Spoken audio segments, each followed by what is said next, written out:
Hey everyone, welcome back to my channel. This is Coffee with Katie. I have my Jack Skellington Nightmare Before Christmas mug because today's video is my October TBR. You know how this goes, we're going to be going over all of the books that I hope to read in October. Hope is a big word there because I know I've been a little bit slow with TBRs recently.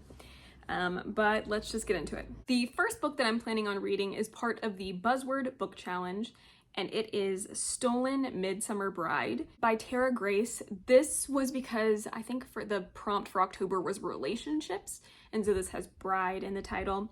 So I'm planning on reading this. This is actually Stolen Brides of the Fae in book 3, and it says Court of Midsummer Mayhem. I just stumbled upon this, I don't know, several months ago and just thought it looked kind of interesting. It's a pretty short read as well. It's only 200 pages.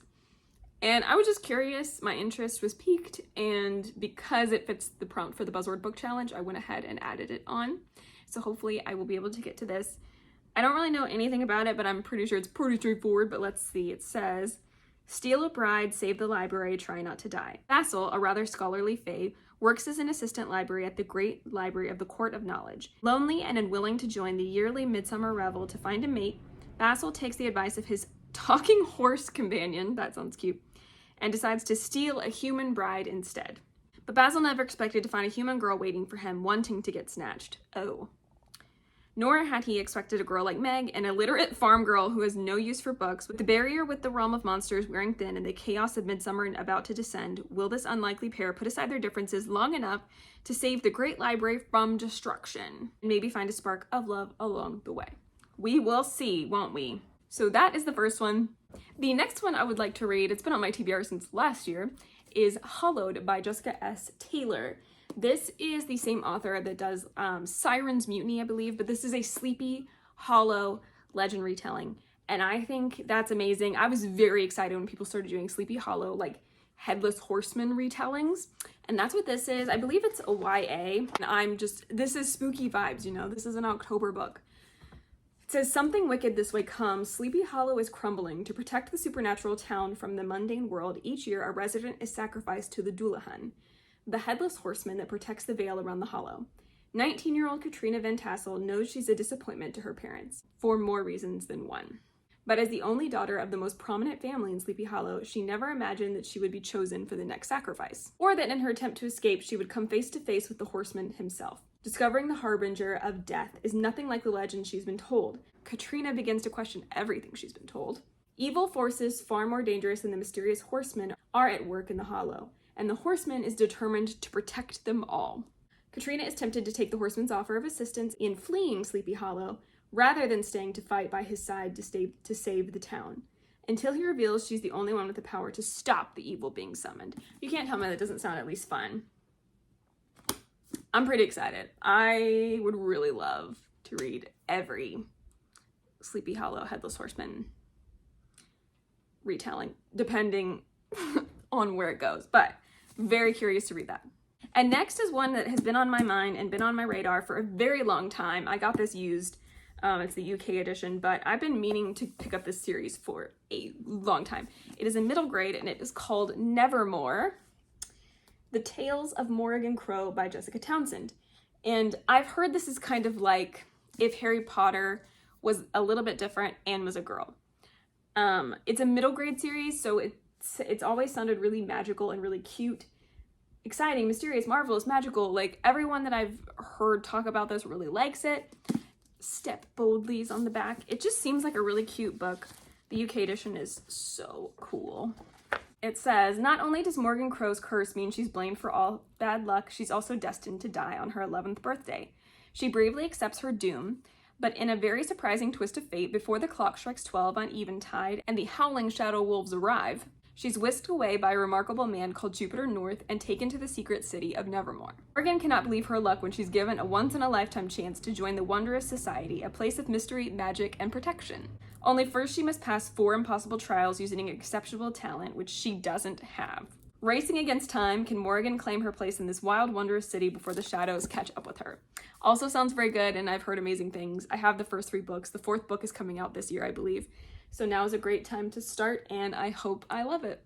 Another one I would really like to get to, because I did read two books by this author in the same story like series, but An Enchantment of Ravens by Margaret Rogerson. I read Sorcery of Thorns, and then this like kind of sequel book that was very short, and I really enjoyed it, and I've heard really good things about this one too, and I've heard this one's more autumnal in theming, so I think that would be a fun time to read it. From what I know about it, it's about a girl who is an artist and she paints, but there are fae in this world, and she accidentally paints a fae prince with emotion, because she's a human. That's how you portray things in art a lot of the time. But she doesn't know that that is like forbidden for the fae to show emotions or to be painted with emotions. And so she's like kind of taken into the realm to face trial, and I think she kind of uses her wit to lie to get out of it. I've heard very good things about this, and I'm very curious to see for myself, so hopefully I can get to this one as well. This one's also not super long, so hopefully won't be an issue. I feel like this TBR is already way too long with too many books, but I would also like to read Forest Grimm by Catherine Purdy, Once Upon a Dark Time. I've heard okay things about this, but I haven't heard a lot of people talk about it. It says, once upon a time, villagers would whisper their desires to the Book of Fortunes, and its pages would reveal how to obtain them. All was well until someone used the book for evil. Afterward, the branches of the Forest Grimm snatched the book away, and the village withered. The villagers tried to make amends with the forest, but every time someone crossed the border, they never returned. Despite the warning from her fortune-teller grandmother, Clara embarks on a journey into the deadly forest to procure the Book of Fortunes, to reverse the curse and save her mother and the village. Clara's friend Axel puts aside his longing for her to join the journey. The young travelers have set their minds to defying fate and daring to accomplish what no one else has been able to before. Alas, the forest, alive with dark, deadly twists on some of our most well-known fairy tales, has a mind of its own. That sounds really good. It sounds like it's a good adventure story, but also kind of creepy. Grimm's fairy tales are creepy, so if this is like a twist on some of those, I'm sure it'll be a little bit spooky. And I've been meaning to get to this, and I haven't, so hopefully I can in October. Another one I really want to get to is one that I have picked up before, read about 100 pages of it, liked it, and then put it down and never picked it up again, even though it's been on TBRs before. Hopefully this breaks the curse. But that would be Forest of Souls by Lori M. Lee.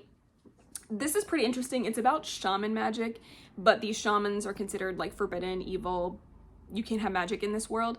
She wanted to train to be the Empress's assassin, and she's in that direction, on that path to become that. But her friend is killed in an accident, and she, in a fit of being overtaken by grief, realizes that she has shaman magic because she brings her back to life. So they both have to go on the run because people are after them, because this magic is forbidden and dangerous, and they will be like kind of killed on sight. And so she's going into the Forest of Souls to seek like some shaman magic. So I would love to finish this, since I did read 100 pages of it, because they were about to go like into the woods, I think, at the time. So I would love to be able to finish this. It's also on my Read It or Unhaul It challenge, so hopefully I can get to this one as well. The next one I would love to read, because I'm actually going to see the movie this weekend, is Howl's Moving Castle by Diane Wynne Jones. I'm going to be watching the Studio Ghibli movie, but I've heard really good things about this book, and I do have a copy coming my way. I don't think I've received it yet. And I would like to read it. I think it would be fun. Hopefully I like the movie and then I want to read the book. I'm looking forward to it. I truly do not know what it's about, and I'm kind of okay with that. That's kind of one I want to go in blind, because I've heard so much hype about it, but I don't really know what it's about, and I'm just curious to kind of see for myself how the story goes and what happens. I don't really want to know about it. I'm sure there's a moving castle, right? But I don't really want to know too much about it, so I'm kind of going in blind, so sorry if I'm not giving you a synopsis, but it's a pretty popular book, and it's not new. It's been around for a long time.